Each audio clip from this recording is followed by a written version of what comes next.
जो ज़्यादा पूजा पाठ करते हैं वो दुखी क्यों रहते हैं। दोस्तों, आज के वीडियो में हम यही बताने वाले हैं कि जो ज़्यादा पूजा पाठ करते हैं वो दुखी क्यों रहते हैं। उनके जीवन में दुख तकलीफ क्यों आती है, उनके जीवन में समस्याएं क्यों आती है। बहुत सारे ऐसे लोग हैं कि जो बहुत सारे पूजा पाठ करते हैं, मंदिर जाते हैं, भजन सुनते हैं, कीर्तन करते हैं, फिर भी वो दुखी रहते हैं। तो दुखी क्यों रहते हैं, आज का मेरा वीडियो यही है। इसी विषय में आज हम बात करने वाले हैं और इसी विषय में हम आपको आज बताने वाले हैं कि जो पूजा पाठ करते हैं वो दुखी क्यों रहते हैं। तो दोस्तों, भगवान श्री कृष्ण से अर्जुन अर्जुन ने यही सवाल किए थे कि हे कृष्ण, जो ज्यादा पूजा पाठ करते हैं वो दुखी क्यों रहते हैं। तो भगवान श्री कृष्ण इसी बारे में अर्जुन को बताते हैं कि जो ज्यादा पूजा पाठ करते हैं वो दुखी क्यों रहते हैं।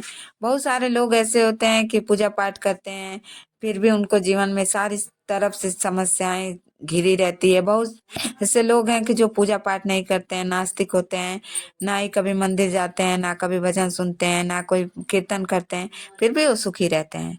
तो ये सवाल हम सभी मनुष्यों के जीवन में होती है। हम सभी लोग यही सोचते हैं कि हम इतने दुखी क्यों रहते हैं।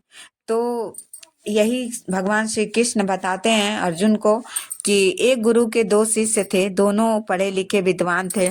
दोनों में केवल अंतर इतना था कि एक ईश्वर को मानने वाला था और दूसरा नास्तिक था, जो भगवान को नहीं मानता था। एक जहाँ भगवान की कथा या सत्संग या भजन होता था, वहां दौड़कर भगवान की पूजा करने चला जाता था।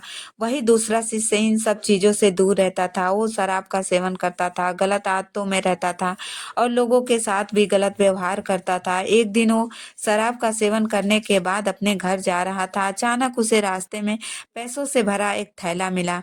उसके बाद उसकी खुशी का ठिकाना नहीं रहता है। वो जोर जोर से चिल्लाता है और कहता है कि लोगों से कि मुझे पैसों से भरा थैला मिला, मेरा जीवन सफल हो गया, मैं इन पैसों से अपने जीवन की सारी समस्याएं दूर करूंगा। और दूसरा शिष्य भजन करके अपने घर जा रहा था, तभी उसके पैरों में एक कील चुभ जाती है और उसके पैर में खून आने लगता है। ठीक उसी समय उस शिष्य को पैसों से भरा थैला जो मिला था वो वहां पहुंच जाता है और हंसते हुए उससे कहता है कि तुम तो भगवान की सबसे ज्यादा पूजा पाठ करने वाले हो, तो तुम्हें तुम्हारे भगवान का ने क्या दिया है।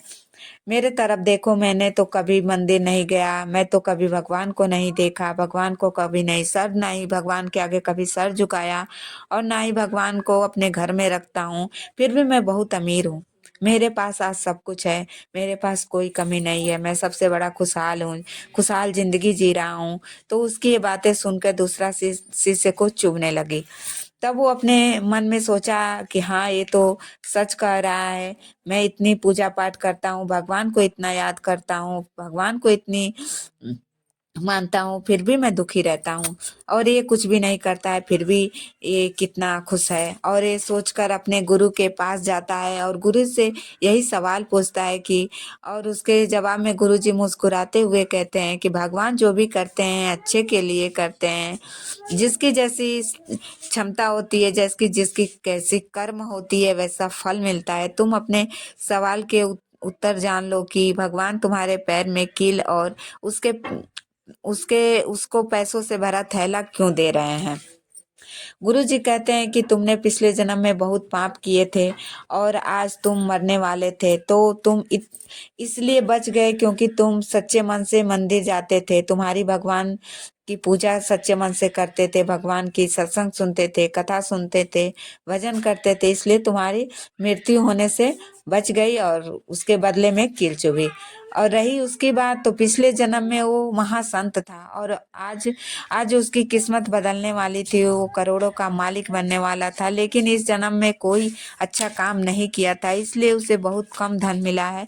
नहीं तो अरबों खरबों के संपत्ति का वो मालिक बन सकता था। ये सुनने के बाद जो अच्छा शिष्य था, उसकी आस्था भगवान के तरफ और भी बढ़ गई। दोस्तों, ये बात झूठी नहीं है, ये बात सच्ची है। आप लोग जितना ही पूजा पाठ करेंगे, भगवान कहते हैं ना, जैसा आप बोएंगे वैसा काटेंगे, तो जैसा आप कर्म करेंगे वैसा आपको फल मिलेगा। भगवान कभी किसी का बुरा नहीं करते हैं, जो करते हैं अच्छे के लिए ही करते हैं। और दोस्तों, आज का वीडियो अगर मेरा अच्छा लगा हो, आपको मेरी बातें समझ में आई हो, तो चैनल को लाइक और सब्सक्राइब ज़रूर करें और बेल आइकन प्रेस ज़रूर दबाएं कि मेरे वीडियो की नोटिफिकेशन आप तक ज़रूर चले जाए। और दोस्तों, भगवान को जो भी मानते हैं, भगवान श्री कृष्ण को जो भी मानते हैं, वो कमेंट में जय श्री कृष्णा ज़रूर लिखें। राधे राधे।